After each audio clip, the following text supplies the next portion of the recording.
तो hello students, स्वागत है आपका आज के हमारे इस नए वीडियो में। आज हम पढ़ने वाले हैं क्लास 10th एनसीईआरटी का चैप्टर नंबर 3 प्रश्नावली 3.1। तो देखते हैं हमारा पहला क्वेश्चन क्या कह रहा है। देखते हैं। आफ्ताब अपनी पुत्री से कहता है, 7 वर्ष पूर्व मैं तुमसे 7 गुनी आयु का था। अब से 3 वर्ष में तुमसे केवल 3 गुनी आयु का रह जाऊंगा। क्या यह मनोरंजक है? इस स्थिति को बीजगणितीय एवं ग्राफीय रूपों में व्यक्त कीजिए। आइए लगाते हैं। तो चलिए हल करते हैं। क्वेश्चन नंबर पहला, वर्तमान में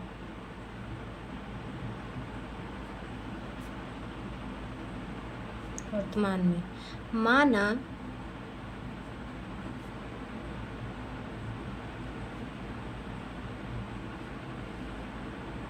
आफ्ताब की आयु x है, x वर्ष। पुत्री की आयु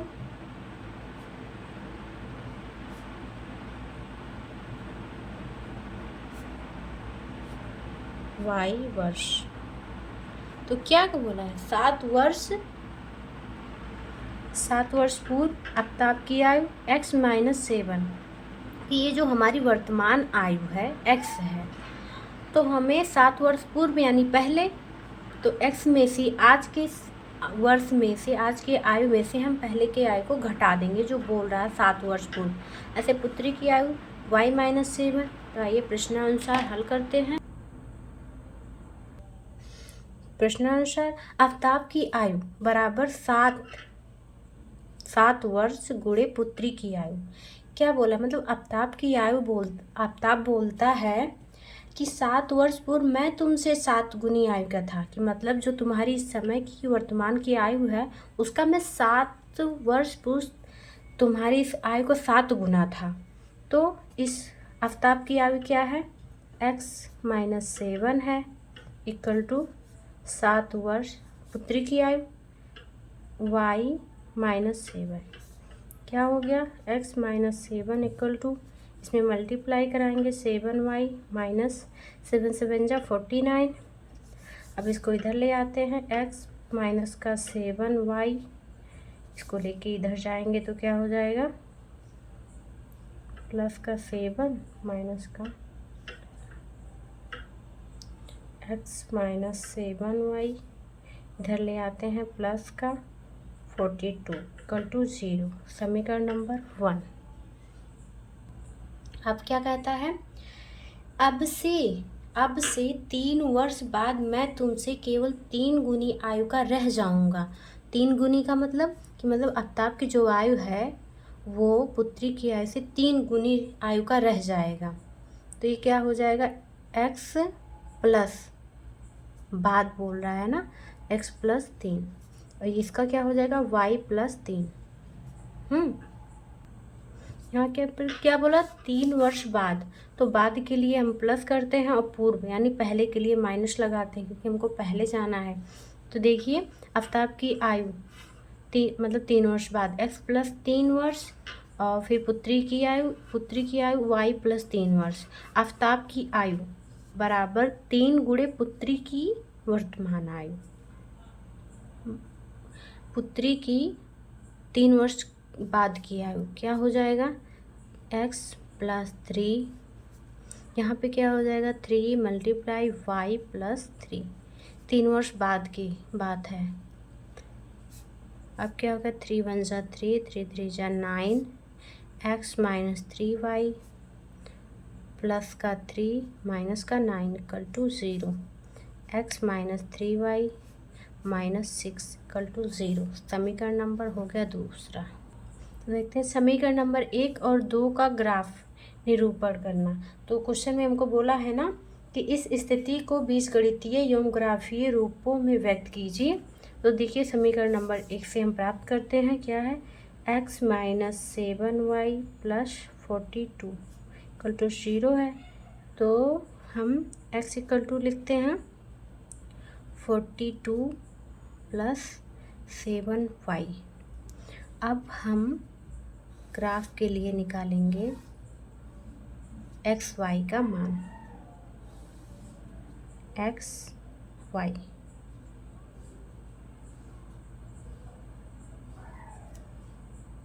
चलिए आइए हम यहाँ y का मान ऐसा रखेंगे कि हमको ग्राफ में x का मान प्राप्त हो। लेकिन ऐसा नहीं कि यहाँ पे हम कुछ ऐसा रख दें कि हमको x का मान बहुत ही बड़ा प्राप्त हो जाए। जहाँ तक हमको करना है कि छोटे से छोटा मिले। तो आइए हम यहाँ पे रखते हैं y बराबर 6। यहाँ पे करके देखते हैं x equal to 7 into 6 minus 42 क्या हो जाएगा। 7 6 या 42 माइनस 42 आ गया शून्य। तो यहाँ पे हम शून्य रख देंगे। अब हम क्या करेंगे, एक बार हम y का मान रखते हैं 7। देखते हैं 7 रखने पे क्या मिलेगा।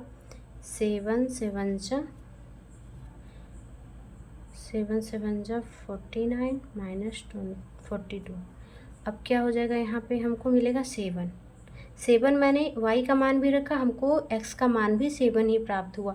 अब हम क्या रखें कि हमको ऐसे 1 से लेके 10 15 तक ऐसे ही मान मिल जाए। तो फिर से यहाँ पे हमको y के मान में क्या रखना है, 7 में y का मान रखते हैं हम 11।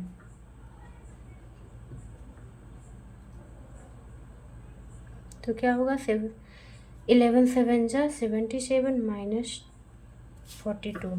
इसको हम माइनस करेंगे तो यहाँ पे हमारा आएगा 35। y का मान हमने क्या रखा था 11, हमको x बराबर क्या मिला 35। अब हमको इसको ग्राफ पे दर्शाना है। उसके लिए हमको दो समीकरण चाहिए। एक तो हमको इसका मिला समीकरण नंबर 1 का एक्स वाई का मान। हाँ, अब हमको समीकरण नंबर 2 से ऐसे निकालना होगा एक्स वाई का मान। मैक्सिमम तीन बार हम निकालेंगे। तो इस बार हम समीकरण नंबर 2 से निकालेंगे। इस बार यहाँ पे हम x बराबर निकालते थे, इस बार हम y बराबर निकालेंगे। तो क्या होगा, ये 6 उधर जाएगा, प्लस का 6 हो जाएगा, x जाएगा, माइनस का x हो जाएगा, और यहाँ 3 है तो हम इसको प्लस में कर देंगे, इसको माइनस में, क्योंकि माइनस का इधर मल्टीप्लाई होगा, बटे का हमारा 3 आ जाएगा। अब हम यहाँ पे अब की बार x का मान रखेंगे। तो इसमें हम जब x का मान रखेंगे एक बार 0, तो क्या हमको मिलेगा y का मान x माइनस 6/3। 0 रखेंगे तो -6/3, माइनस का 2 मिलेगा, माइनस का 2। अब हम रखते हैं x का मान 6 माइनस 6/3, ये कट गया 0/3, तो क्या हो जाएगा 0। तो हमने x का मान क्या रखा था 6, हमको y का मान मिला 0। अब हम x का मान क्या रखेंगे, x का मान रखेंगे इस बार हम 30 माइनस 6/3, क्या हो जाएगा 24/3। 3 8 जा 24। यहाँ पे हमने क्या रखा था 30, आया हमारा y क्या 8। अब इसको हम ग्राफ पे लगाते हैं। ग्राफ पेपर पे इसको बनाने के लिए हमको कुछ जिस तरह हमारे बुक में एक उदाहरण दिया गया है, इस तरह का हमको ग्राफ मिलता है, इस तरह का। तो वो तो भी मेरे पास है नहीं, तो हम आपको ऐसे ही बता दे रहे हैं। देखिए, जैसे ये हमारा है y अक्ष, ये है हमारा x अक्ष। तो इस पे हमारा ये यहाँ पे 0,0, ये x y मूल बिंदु ये होता है। तो इस पे हमको ग्राफ पे दर्शाना क्या है, x पे 0, y पे 6। तो ऐसे हम मान लेते हैं ये 1 2 3, यहाँ देखते हैं 1 2 3 4 5 6 7 8 9 10। इधर भी बना लेते हैं 1 2 3 4 5 6 7 8 9 10। और क्या हमारा कहाँ तक गया है, x 30 तक गया है। मतलब मान लेते हैं यहाँ पे हमारा 30 है, और इसमें y हमारा 35 तक गया है। यहाँ मान लेते हैं 35 आएगा। और हमें छोटा छोटा या 2-2 का अंतराल लेके बनाएंगे। तो हम पहले चलेंगे 0 और 6, 1 2 3 4 5 6। यहाँ पे हमारा ये पॉइंट आएगा 0 0, 6। और 7 का हमारा कहाँ पे आएगा 1 2 3 4 5 6 7। और यहाँ से भी 7। ग्राफ पेपर में हमको यहाँ पे मिलेगा 7, 7। इसका 35 11 10 11 ऐसे जाएगा। ये यहाँ कहीं पे मिलेगा 11। नहीं 11 तो इधर है 11, 35। उसके बाद इसमें देखते हैं x y x हमारा 0, y हमारा -2 है। इधर हम -1 -2 -3, इधर का +1 +2 +3 +4 +5, इधर का प्लस इधर भी प्लस, ये माइनस में हमारा और ये भी माइनस में ही रहता है। प्रथम चतुर्थांश, द्वितीय, तृतीय, चतुर्थ चतुर्थांश। तो हमारा ये बस इसमें गया है द्वितीय चतुर्थांश में। तो -2 यहाँ पे होगा और 6 0 1 2 3 4 5 6 यहाँ पे 38 1 2 3 4 5 6 7 8 यहाँ कहीं बनेगा 30,8 यहाँ। तो देख सकते हैं ये ग्राफ हमारा जो है y अक्ष पे माइनस है। तो y अक्ष हमारा ये है, इस पे -2 है और 0, मतलब 0, -2 0, -2। ये ऐसे ही कुछ ग्राफ बनेगा। ग्राफ पेपर पे होता तो अच्छे से बताते। ऐसे यहाँ जाएगा जहाँ पे ये दोनों ऐसे कट करके मिलेंगे वही हमारा ग्राफीय बिंदु होगा जो क्वेश्चन में पूछ रहा है। तो आपके पास ग्राफ पेपर हो तो उस पर एक बार करके ज़रूर देखें। चलिए बढ़ते अगले क्वेश्चन की ओर। ये जो हमारा एक्स वाई का मान है समीकरण नंबर 1 से निकला, इससे जो हमको लाइन मिलेगी और इससे एक समीकरण नंबर 2 से जो लाइन मिलेगी, दोनों एक ही जगह पे जहाँ पे काटेंगी एक दूसरे को परिच्छेद करेंगी या काटती हैं, वो हमारा पी पॉइंट होगा। वो हमारा होगा एक्स हमारा होगा 42 और वाई हमारा होगा 12 पर परिच्छेदित करती हैं। आइए हम दूसरे क्वेश्चन को देखते हैं क्या कह रहा है। दूसरा क्वेश्चन है, क्रिकेट टीम के एक कोच ने ₹3,900 में 3 बल्ले तथा 6 गेंदें खरीदी। बाद में उसने एक और बल्ला तथा उसी प्रकार की 3 गेंदें ₹1,300 में खरीदी। इस स्थिति को बीजगणितीय तथा ज्यामितीय रूपों में व्यक्त कीजिए। आइए इसको लगाते हैं।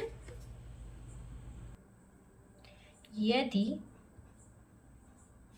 माना एक बल्ले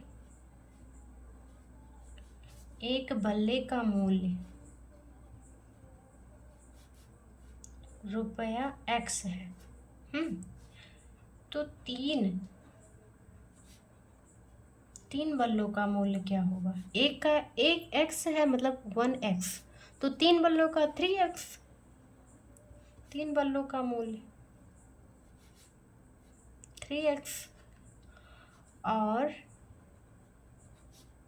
एक गेंद का मूल्य कितना है? एक गेंद का मूल्य है ₹Y। तो 6 गेंदों का क्या होगा?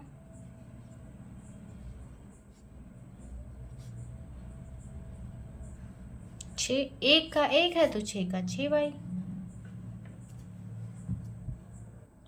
अब इसको हम बीजगणितीय रूप में कैसे लिखेंगे?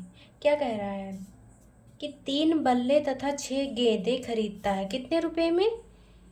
3,900 यानी 3,900 रुपये में। तो क्या लिखेंगे हम? 3X प्लस 6y गेंदे का मूल्य, जो मूल्य है हमारा कितने में 3900। ये हमारा बीजगणितीय समीकरण में हो गया। अब यहाँ पे देखिए 3 कॉमन हो रहा है हमारा, प्लस y क्या हो जाएगा x plus 2y equal to 3 1 जा 3, 3 3 जा 9। समीकरण नंबर हो गया 1।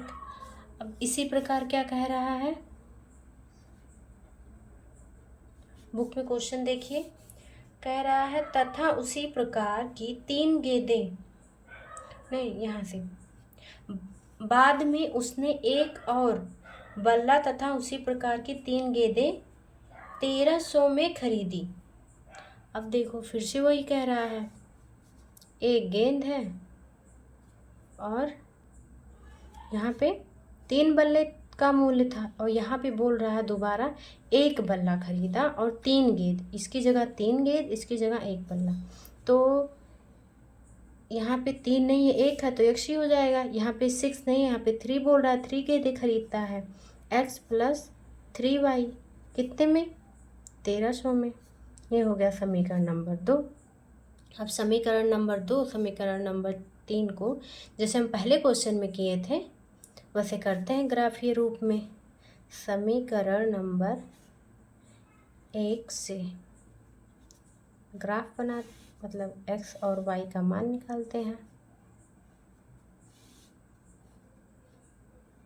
x y और यहाँ समीकरण नंबर 2 से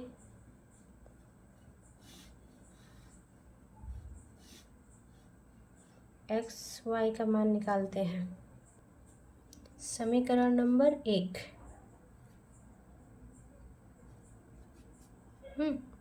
समीकरण नंबर 1 क्या है, x plus 2y equal to 1300, x equal to 1300 minus 2y।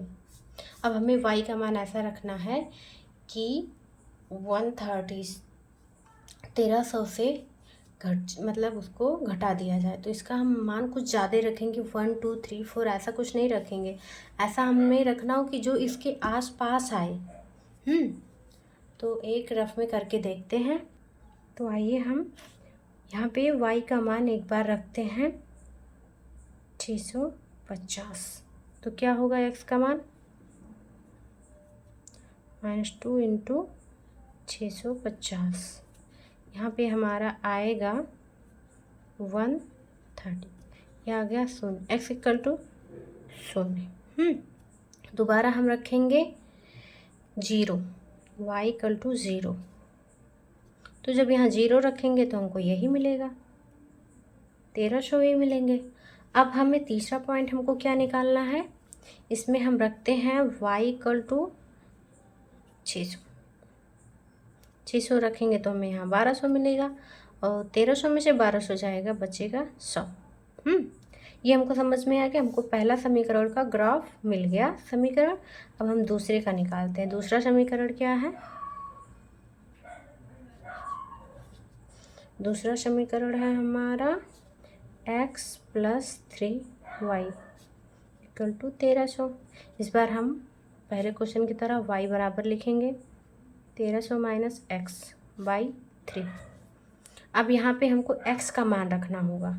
x का मान ऐसा रखें जो 1300 में से मतलब उसके आसपास ही मिले, यानी कि 1 रख दें तो हमको 1300 का 1300 ही मिल जाए। तो यहाँ पे हम रखते हैं कितना x का मान 400। 400 रखेंगे तो क्या होगा, माइनस करेंगे 0 0, 13 में से 4 गया 9, 3 3 जा 9, 300 मिला। अब हम x का मान रखते हैं 100, तो 13 में से 100 गया, क्या बचा बाई 3, 3 4 जा। अब फिर हम रखते हैं x का मान, इस बार हम 1000 रखते हैं, तो क्या बचेगा हमारा 300 ही बचेगा बाई 300। अब इसको हम ग्राफ पे आप लगाइएगा, फिर हमको बताइएगा। इसका जो पी पॉइंट होगा, पी बिंदु होगा, पी पॉइंट 0,1300 ग्राफ पे बनाएंगे तो हमको एकदम नीचे इधर ही मिलेगा। चलिए बढ़ते हैं अगले क्वेश्चन की ओर, देख लीजिए। चलिए हम देखते हैं अपना लास्ट क्वेश्चन, क्वेश्चन नंबर 3। क्या कह रहा है? 2 किलो सेब और 1 किलो यानी किलोग्राम अंगूर का मूल्य किसी दिन ₹160 था।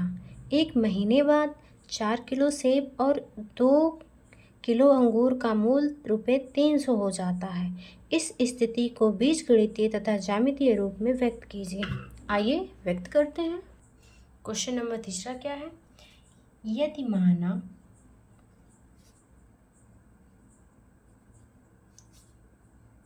एक किलो सेब का मूल्य ₹X है, पहले दूसरे क्वेश्चन की तरह, और 1 किलोग्राम अंगूर का मूल्य ₹Y है, तो बीजगणितीय रूप में इसका क्या होगा? क्या बोला क्वेश्चन में? 2 किलो सेब, 2 किलो सेब तो 2x, 1 किलो अंगूर x केवल, तो बीजगणितीय रूप होगा 2x का मूल्य प्लस y इक्वल टू 160। समीकरण नंबर 1। और मतलब दोबारा क्या बोल रहा है? एक महीने बाद, एक महीने बाद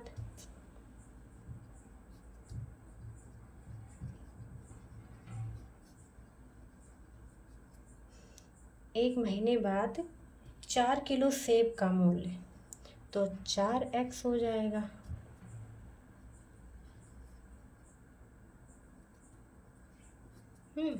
और 2 किलो अंगूर का मूल्य, अंगूर का मूल्य हो जाएगा 2y।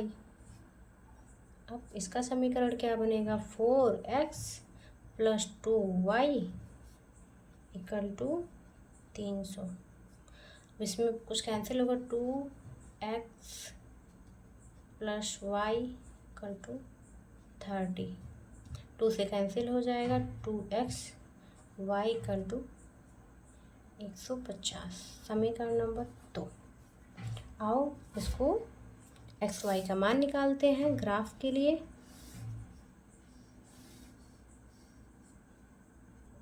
आइए हम यहाँ पे समीकरण नंबर 1 में वो x का मान रखते हैं, तो हमें y का मान क्या मिलता है? x का मान रखते हैं हम 50, तो y का मान मिलता है हमें 60।